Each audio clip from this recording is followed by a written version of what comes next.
bit of a miserable day outside. It's been raining most of the morning, so I thought while I'm stuck indoors I would give my pruning tools a little bit of TLC.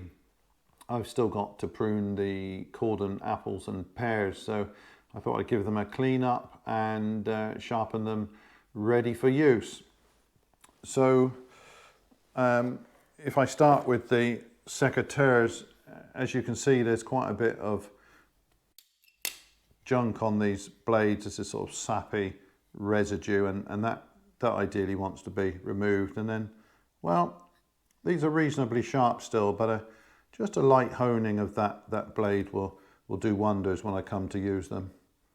I also want to just lubricate this pivot point there. So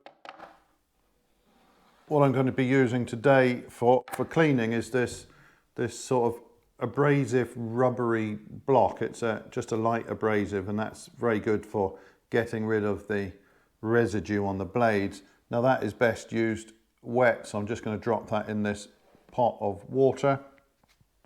I've then got a sharpening stone here. This one is intended for secateurs, so it's got a slightly hollow face here and then flat sides. This also wants to be soaked before use, ideally, so I'm just going to drop that in the water. I've got in this natty little dispenser, I've got some camellia oil, so that's a light thin oil, and that's really nice for the blades. You could use any lightweight oil for that purpose. I've also got a little pot of olive oil, which I will come on to a little bit later.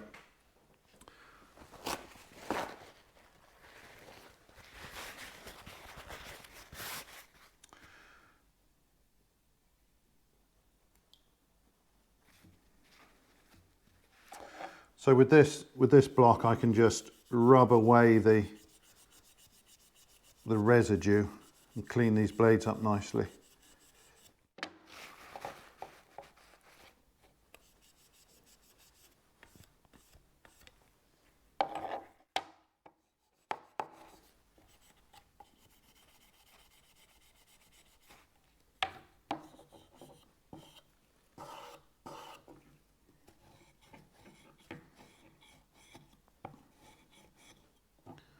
Paying particular attention to the inside of the hook here, because that gets really gunked up.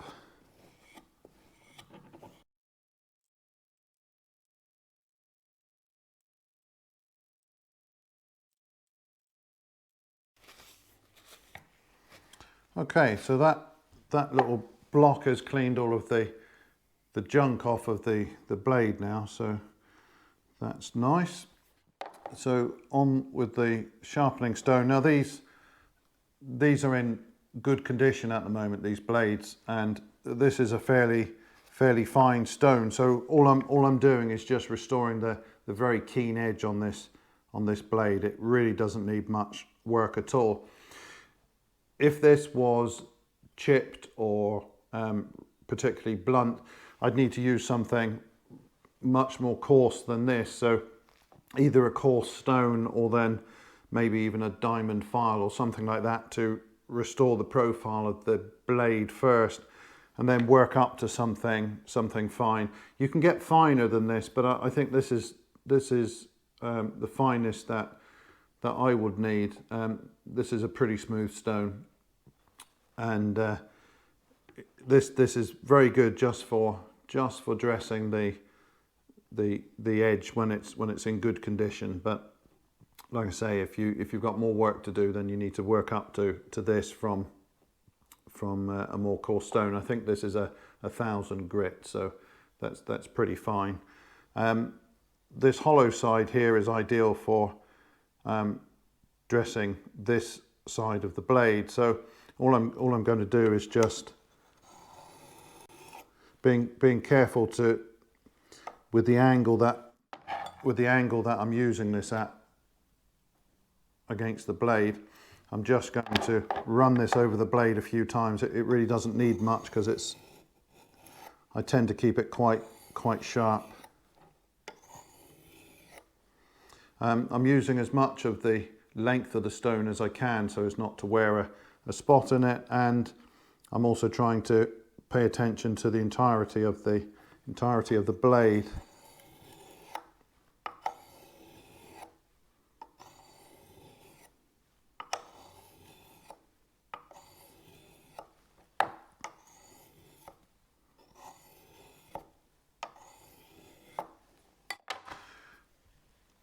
Having done that, there will be a small burr forming on the other side, and you want to remove that burr with the flat of the stone.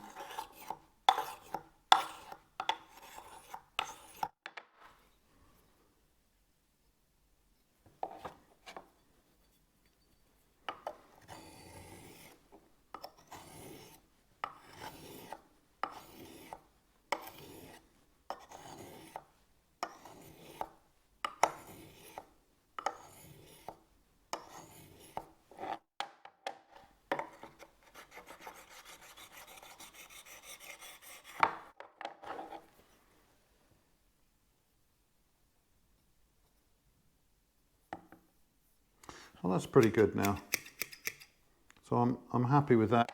I'm just going to dry that off because this material that these secateurs are made of, it's not stainless, and it will or could potentially corrode. You don't generally get any corrosion on it unless you were to leave this lying on the dirt for a couple of weeks. So it's not something you have to worry about too much, but they don't want to be left wet. And I will just apply a little bit of the camellia oil with this dispenser to the blade, and in particular around that pivot point. And that is going to keep these in nice condition.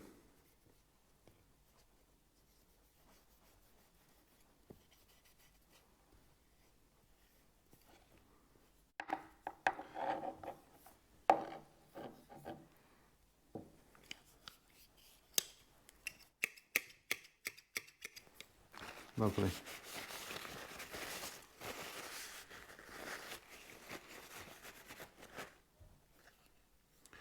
So they are good to go. They've got a nice keen edge and they're all clean, so that's that one done. I've also got a similar pair of snips. These don't need much of a sharpen, but they are covered in sap and gunk, so I will just give that a good clean as well.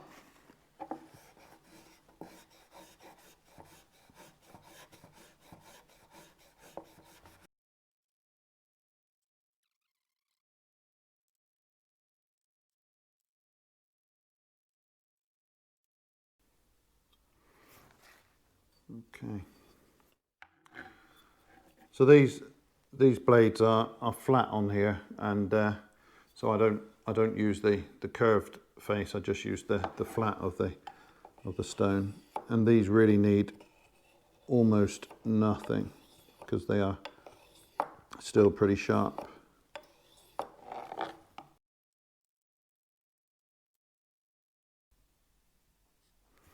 Yeah, that's fine. And once again with a little bit of oil on these.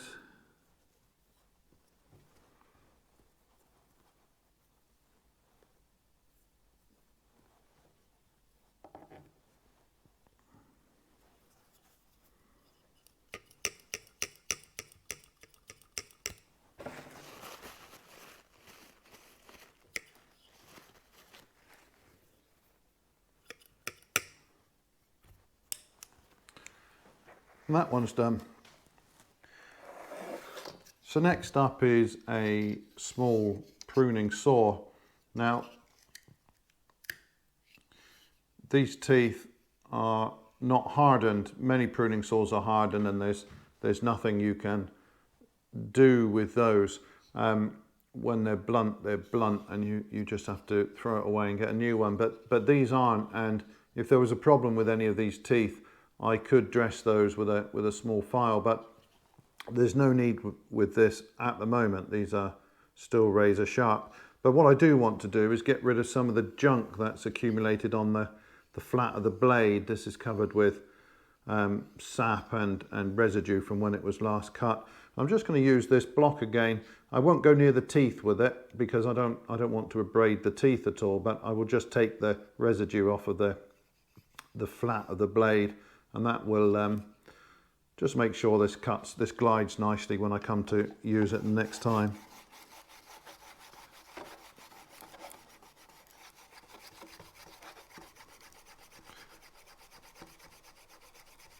And this is some really sticky stuff.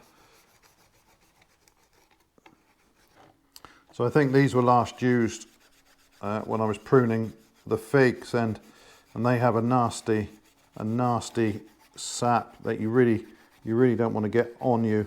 It can cause irritation, and it also gunks up the blade.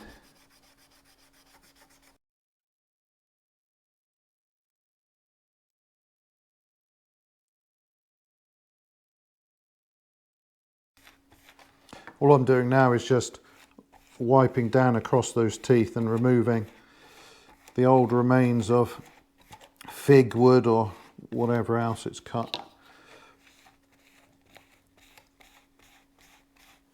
There we go. And that's pretty much it for this one. Like I say, I could do something with the teeth if it became necessary. It's a fiddly job, but because this isn't hardened, I could do that. But all it needs at the moment is just wiping the face down and removing that gunk. Yeah.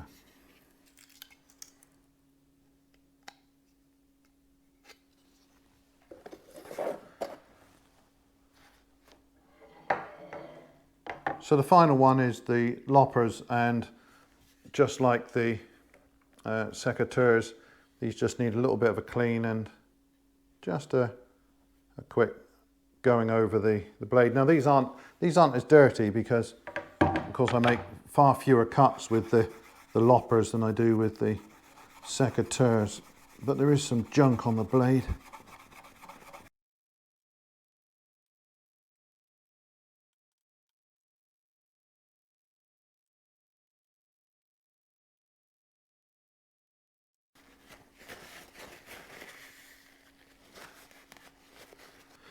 And sharpening this is exactly the same as with the secateurs.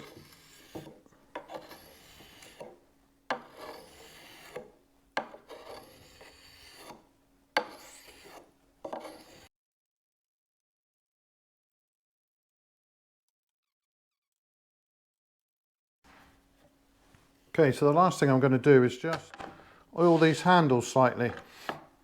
So these are, I think they're oak handles, and they're fine as they are, and you can see that they've got a bit of dirt in them over the years, but I do occasionally like to just give them a drop of oil.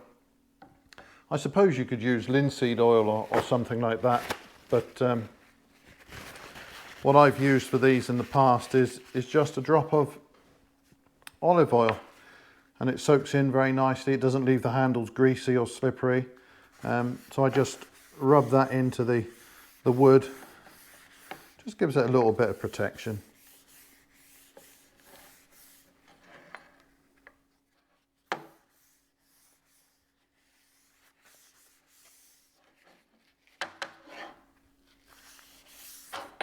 Oops. Really? Right, that'll probably do. So I will just leave those now. They will pretty much absorb all of that oil, and I'll just give them a wipe down in a couple of hours, and make sure there's no residue left on the handles. So that's just a quick video showing how I go about cleaning and sharpening our pruning tools. It's well worth doing that from time to time to keep them in good condition. And of course, cutting with a sharp blade, you get a much better cut and it's much easier. So I will undoubtedly go through this process again as soon as I've finished the winter pruning. But for now, this job is done. So thank you very much for watching and goodbye.